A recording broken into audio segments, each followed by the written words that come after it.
Hi, I'm Doug Ruffin. And I'm Alicia Woods, and welcome to another edition of Western New York Magazine.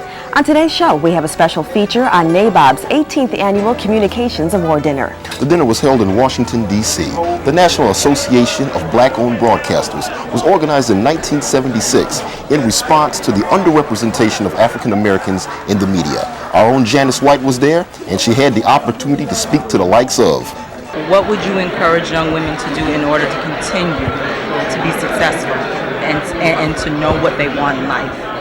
What would I encourage? Oh gosh. I would say first and foremost God. What would be the one thing that you would encourage other African American women to do regarding business owning? Well, I think that black women have to be very honest. What advice would you give those rap people or young people in general? Write some clean songs. Plus, we will hear from the beautiful voice of Miss Patti Labelle. I'm a queen, yeah.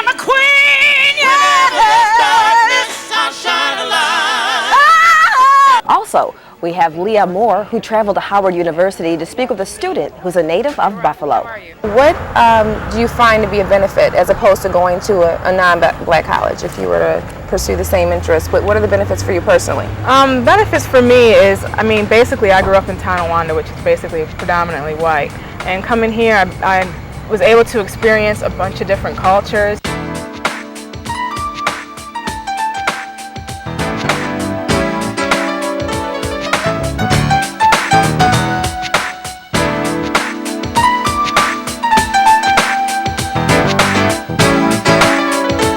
Welcome back. You're probably wondering where we are.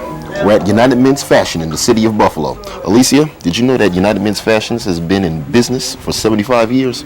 And speaking of United Men's, Doug, Father's Day is just around the corner, and United Men is your one-stop shop for all your Father's Day needs, so make sure you pay them a visit. Now, at the top of the show, we mentioned that we went to the NABOB dinner in Washington, D.C. NABOB attracted over 500 supporters, including celebrities like Stevie Wonder, BET's Bob Johnson, and nationally known activist Dick Gregory. And Janice had an opportunity to speak with Cathy Hughes, the founder of Radio One, the largest African-American owned and operated broadcast company in the nation. She also had the opportunity to speak with NABOB's president, James Winston, to explain what NABOB is all about.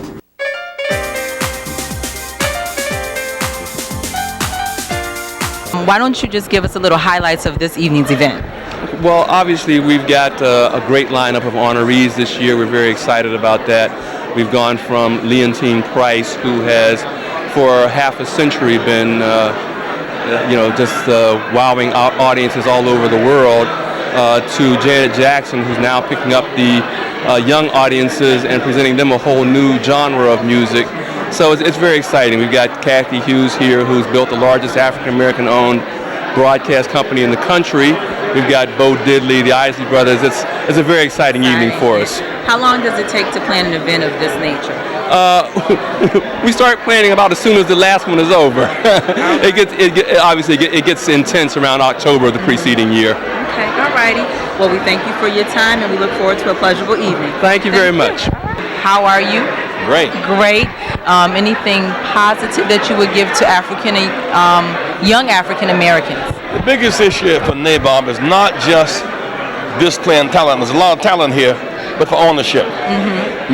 Black-owned broadcasting, black and brown and women-owned broadcasting is a way of keeping us involved on both sides of the camera. Too few people own too much media. Therefore, they can control our minds. They can displace Nightline with Letterman, which has its place, but if all play and no work makes Johnny dull, then all play and no work makes Johnny stupid. Right. We need more diversity. We certainly need more information. NABOB represents an access to more information and more ownership. How do you see African Americans actually owning more of the media industry? It's all about the rules. When you have rules that encourage diversity, more people can buy in because people are capable. There's a reason why the Cathy Hughes station owns 65 stations now, why Sutton owns 25 stations. They have an opportunity, but the rules now discourage more ownership. They discourage diversity.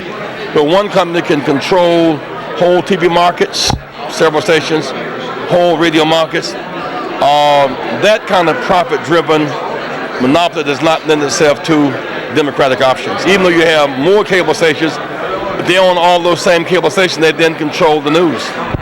Do you think we've come quite a distance from, let's say, 20 years ago, though, in television? We've come a distance, and yet the forces to undercut diversity never stop moving. The forces to undercut shared ownership are very much at work. I mean, today, duopoly and monopoly is the order of the day. So we must fight for more ownership at the local level. All right, thank you very much. Hi, how are you? Good. Good. My name is Janice White, and we'd like to welcome you to Western New York Magazine. And the one question that I'd like to ask you is, as an African-American woman, what would be the one thing that you would encourage other African-American women to do regarding business owning? Well, I think that black women have to be very honest. They're going to be a woman till the day they die, and they're going to be black until the day they die. So when sexism and racism come your way, put on blinders, keep your eye on the prize, and do not let anything discourage you. And coming up next, we'll speak to a former Buffalo resident who's now a student at Howard University. But first, the diva of all divas, let's listen to the beautiful voice of Miss Patti Labelle. I am a mountain. I am a tall tree. Oh, I am a swift wind sweeping the country. I am a river down in the valley. Oh, I'm a vision, and I can see clearly. If anybody asks you who you are, you just stand up tall, look them in the face, and say, I'm that star up in the sky. I'm that mountain peak up high. Hey, I made it. Yes, I'm the world's greatest. And I'm that little...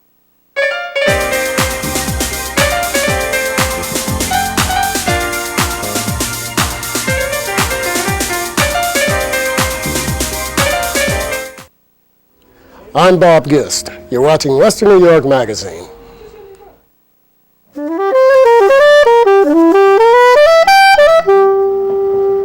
Hi, this is Najee, and you're watching Western New York Magazine. So Alicia, have you decided what you want to buy your dad for Father's Day yet? Well, actually, Doug, now that you mention it, I did see a great suit and a pair of shoes that caught my eye, but it's a surprise for Dad. Well, he'll be surprised when he sees it. And getting back to Nabob, the master of ceremony was none other than Monique, the queen of comedy who's best known for her role as Nikki on the hit show The Parkers, had the audience in stitches. And we also had the opportunity to speak to a man who's been performing for over 50 years. That was none other than Bo Diddley. Back in the day, he created the Bo Diddley beat, a rhythm that evolved on the streets of Chicago back in 1936.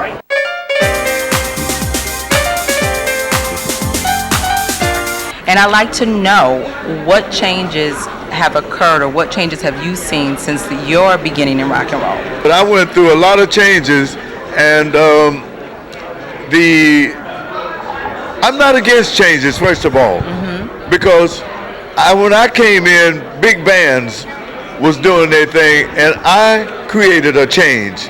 You know, from the beginning, when we were called rhythm and blues, and we were really rhythm and blues, rock and roll, or whatever you want to call it, you know, and it turned into rock and roll when my white brothers started playing the same thing I was doing. Then it became two different names, and I've seen these changes going all kinds of ways, and now we're into a rap mode, you know, and I don't know. You know, what advice would you give those rap people or young people in general? Write some clean songs. Write some clean songs. Feel that the lyrics are a little too much? I don't like guys talking under women's clothes. Okay. I describe my mama's a woman.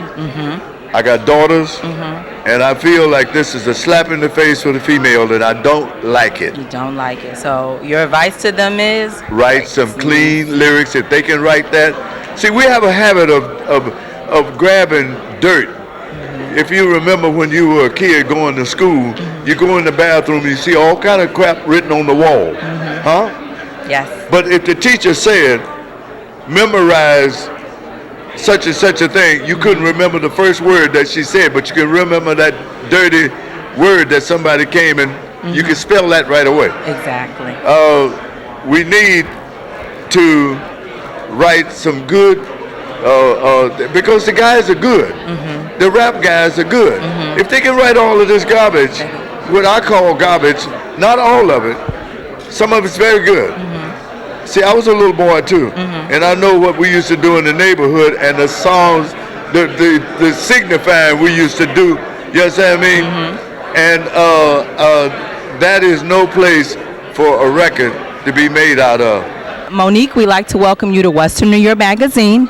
And the one question that I have for you is, what would you attribute to your success? You are a very confident, well-groomed, and positive black woman. What do you attribute to those successes? First and foremost, I take none of the credit. I thank God for using me as the vessel. I thank my daddy for telling me I was the prettiest girl in the world since I was 3 years old. So that's all I know. I put God first, and I'm the prettiest girl in the world.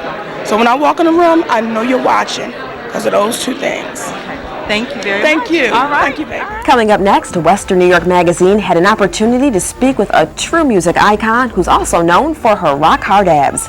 You've guessed it, Miss Janet Jackson. I had the opportunity to see her perform last summer, and all I have to say is I just can't wait to see the interview. She puts on a great show. Absolutely, absolutely. And our own Leah Moore had the opportunity to talk to a student who chose to attend one of the most prestigious historically black colleges in the country. Coming up next on our travels here in Washington, D.C., we've made a special stop to Howard University, and we're going to speak with Janine Hunter and Rafi Muhammad. Both are film students here in Washington, D.C. Janine Hunter, originally being from Western New York, has made her way out here to Washington, D.C., and we're going to get an up-close, up-front, and personal interview with the two of them and find out the realities of what it's like to attend a black college and study film. But before we go any further, I've just got to hear more of the soulful sounds of Miss Patti Labelle. I am the people. Sometimes I'm a helping hand. Sometimes I'm even a hero. If anybody asks you who you are, you just stand up tall, look them in the face and say, I'm the fire up in the sky. I'm the world's greatest. I'm the greatest. I'm that little bit of I really welcome this forum for positive stories and for pertinent information that affects the health and the well-being of the people here in this community. Hi, this is Phil Perry. This is Paul Taylor. And you're watching Western New York Magazine. Hello, my name is Jennifer Parker, and I'm the owner of the Black Capital Network. The Black Capital Network is an internet company headquartered in Buffalo, New York. And our purpose of the Black Capital Network is to educate, empower, and promote African American businesses and communities. We have done many things such as networking events. Also, we hosted a speaker series that continues into fall 2002 and 2003. In addition to that, we're looking forward to our Economic Empowerment Conference, which will be held October the 25th and 26th in Buffalo, New York at the Adams Mart. Who will be headlined there is George C. Frazier that Friday evening. He's the author of Success Runs in Our Race and the Race for Success. In addition to that, that Saturday, October the 26th, we're delighted to have an activist and entrepreneur by the name of Dorothy Pittman Hughes. She owns Harlem Office Supply in Harlem, New York, and she will be taking her business public at the end of the summer. And the keynote speaker for the 26th will be Tony Brown of Tony Brown's Journal, who has been advocating self-empowerment for years. The Black Capital Network is really, we're looking forward to everyone coming out and supporting a month of economic awareness starting at the end of September. September the 27th would be Dennis Kimbrough, the author of Think and Grow Rich. It's a black choice, and it will lead into a month of all organizations, African American organizations, promoting economic awareness, which will end with our conference on October the 25th and 26th. The Black Capital Network website is www.thebcn.com. That's THEBCN.com. The telephone number is 716 area code 881-6066. And we encourage all to look at the BCN event calendar for future networking events, speaker engagements, and more information on our economic conference. Have you ever thought about attending a historically black college? Our own Leah Moore traveled to the nation's capital, where she spoke with a former Buffalo native who's attending one of the most prestigious black colleges in the country, Howard University.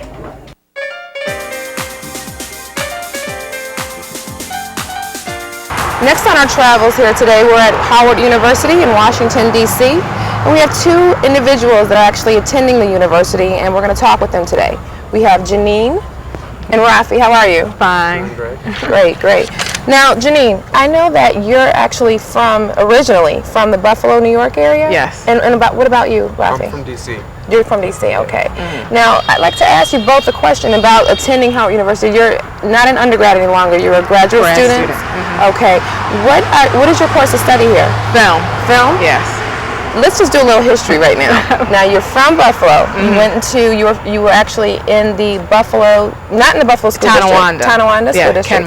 Kenmore East High School? Yes. Now, what brought you this way? What got you into this field? Well, after I was attending Buff State, and around my junior year, I decided, my major was public communications, and around my junior year, I decided my real interest was film, and there was no school in Buffalo that basically was geared towards film. So I did some research and everything, and I kept coming back to Howard because of the cost for grad school. It was cheaper, the location, I had some family here, and I decided to come this way. And you, Rafi, now quick question for you.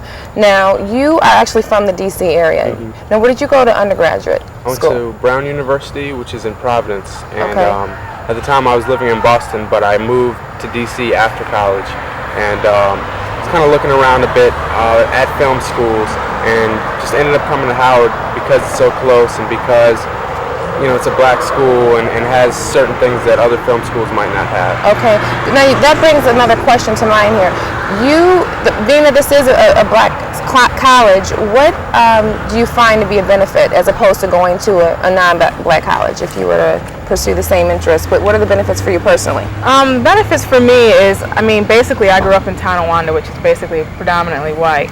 And coming here, I was able to experience a bunch of different cultures, a variety of just like black culture, and a lot of different things that I didn't experience back at home. At home it seemed kind of sheltered, and here it's like more diverse people. A lot of people come from other countries to go to school here, so I'm learning a lot.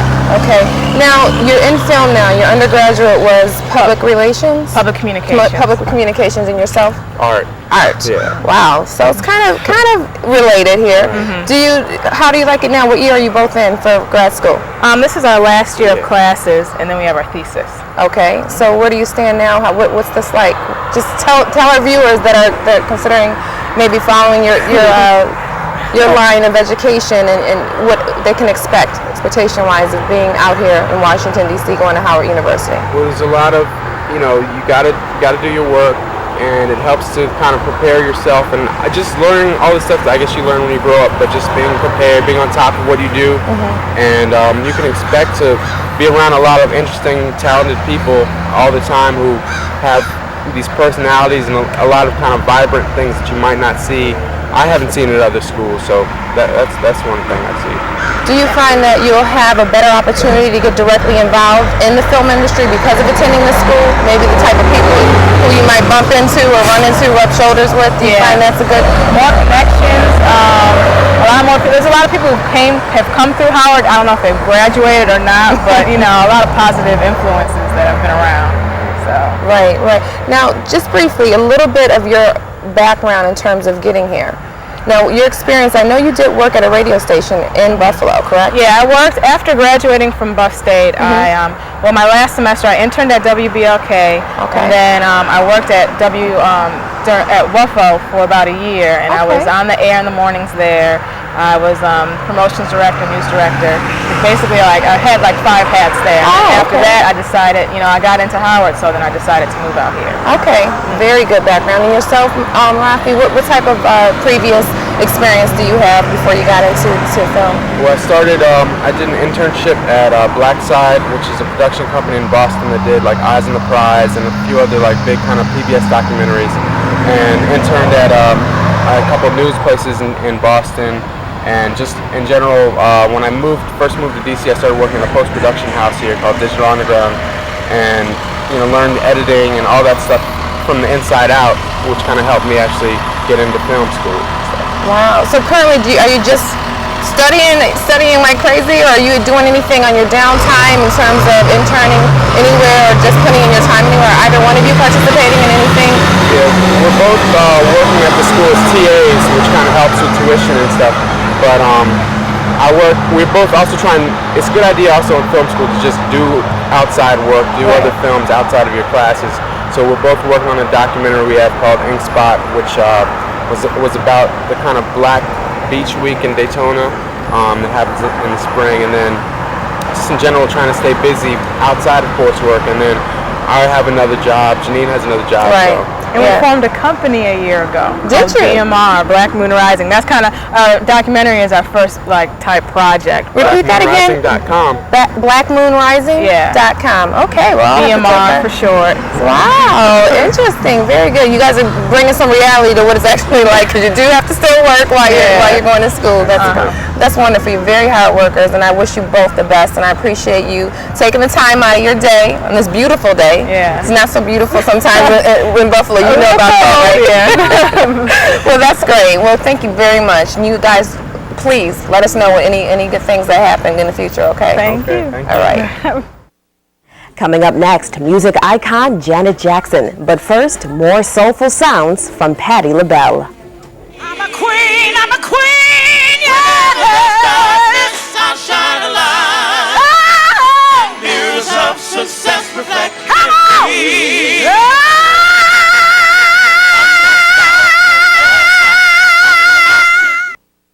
My name is Marcellus Turner, and you're watching Western New York Magazine.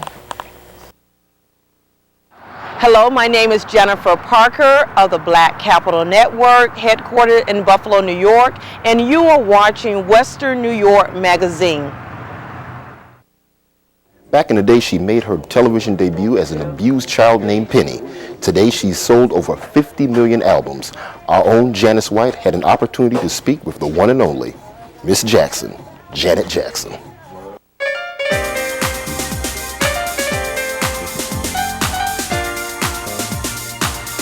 What is the chemistry between Janet Jackson and Jimmy Jam and Terry Lewis that has made everything that you've done such a success? Well, Janet is the chemistry, and we're just kind of lucky, and we tag along and get to I'm the lucky one. make nice records and all of that. No, it's great. We go back 17 years. Already? Mm-hmm. Wow. Funny how time flies. Yes. That should be a song or something. I think we already did that. But yeah, no, it's just we just have a great time together. We connect and we have fun, and that's the best thing. And sometimes we even get to go out together like today. A woman-to-woman question. I admire your inner strength, and I relate with it very much. What would you encourage young women to do in order to continue to be successful and to know what they want in life? What would I encourage? Oh gosh. I would say first and foremost God. To keep God in their lives. That's spirituality, whatever it may be, whatever their belief is, their God. For myself, it's a one-on-one relationship. So Alicia, you know Father's Day is just right around the corner. You said you just picked out a suit for your dad. I sure did. I saw the perfect suit, so I know exactly what Dad is getting. How about you? Well, I can't say I've had he's got so many great suits from here in United Men's Fashions. It's kind of hard to just pick just one, but I think the owner right here, Bob Cohen, I think he could help me out. He's got something here I think I like. Sure. We've got a suit like this. We have two specials going on. The suit that you've got on right here, the black suit, is an all wool, only $99. $99 on sale. Can't We have beat another that. group for Father's Day that's only $69. We've Yep. got something in every price range for yourself or for Dad. For You know what? This suit right here. His dad's name written all over it. This is perfect for him for his next meeting. Thanks a lot, Bob. My pleasure. Anytime. Okay. Thanks a lot. But before we go, let's take a look at what Western New York Magazine is working on for our next show. Now, when I read a little information about you, you started at Georgetown in the residency program, as far as that's where you completed your residency. Right. And it talked about it being an investigation center for Mhm. FDA. Give me a little bit of information about that, because it says that you were at the groundbreaking of the whole laser area and eye surgery. Right. Well, when I did my residency in the early 90s at Georgetown, Georgetown University was the only center in the area that had an excimer laser. Okay. But the excimer laser wasn't approved until 1995 and 1996, and it was based on the studies that were submitted by the few centers that had a laser that were submitting data to the FDA. So I had the opportunity to have that early exposure and interaction with Buffalo City Court is sometimes referred to as a people's court. And why do I say that? Because here in this court, we usually see an individual's first contact with a court system most likely is going to be in Buffalo City Court. In Buffalo We're City, outside here on the campus of the training base here at Quantico. Tell me exactly where we are. We're in a practical training town called Hogan's Alley. It opened in 1987, and this is where all the new agents come to train. The state and local law enforcement use Hogan's Alley to better themselves as law enforcement officers. Okay. We were walking through, or actually driving through, and I thought I could get out and go get something. Why couldn't I get out and go to that little pawn shop over there? Right. This town is very believable. Okay. They actually had to seal the mailboxes shut that are behind you because people are dropping their mail in there. Our architects traveled to California and got ideas from the Hollywood movie sets and built this, and this is a really great training tool for our new agents to put everything together. And the story that I'm working on, I'll introduce you to someone from Buffalo who knows Miles Davis, Malcolm X, and Muhammad Ali. I'm here at the Trafalmador Cafe with Paul Taylor and also Phil Perry. How are you? I'm fine, thanks. How are you? Very good. Thank you so much for giving us the opportunity, Western New York Magazine, to speak with you. Now, you're here in Buffalo, New York. I know you're going to be performing. You guys are warming up right now. But I do want to ask you a little bit about your background. I know it's quite different from one another. And let's start with you, Mr. Perry. Where are you actually from? I'm originally from East St. Louis, Illinois. I've lived in Southern California now for a little over 23 years. I guess I cut my teeth in the Motown era and the Stax era and the Philadelphia International era. I had a lot of different styles of music to listen to feed my spirit, to emulate as a child, and to try to pick the best of best performances to incorporate in my own style. He didn't know I was going to be there, so I just went ahead and played the scene, and he, reacted funny and had a good time with it. And afterwards, he said, "Thanks, that was good." And I was like, "Oh, okay, no, thank you," and just kind of bowed out. It was like, because I was so nervous, I was like, "Oh my goodness, in the next second, I'm going to open this door. My goodness, I'm going to be right in front of Bill Cosby's face." And so then when I came back that time and I talked to Malcolm and I said, "Yeah, he said thank you and everything." I said, "That was really nice for him to say." Malcolm just said, "Whoa, hold up." He said, "Let me tell you something. He's Bill Cosby. He doesn't have to say thank you. He doesn't have to do anything to make you feel good. He's Bill Cosby." Well, we'd like to thank you for watching another episode of Western New York Magazine. I'm Alicia Woods. And I'm Doug Ruffin. And we'll see you next time. And we'll let the sounds of Miss Patti Labelle take us home. And while they do that, I'm going to go buy this suit. Bye-bye. Bye-bye. Over the rain, over the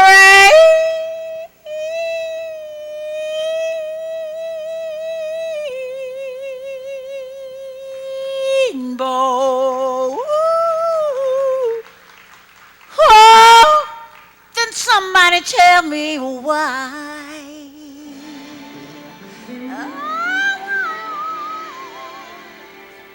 Oh, why?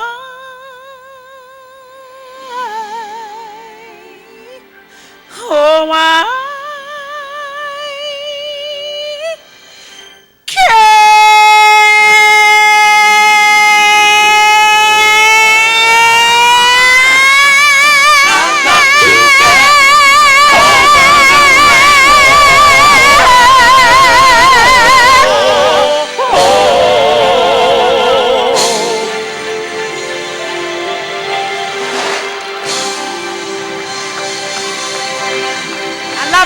Thank you.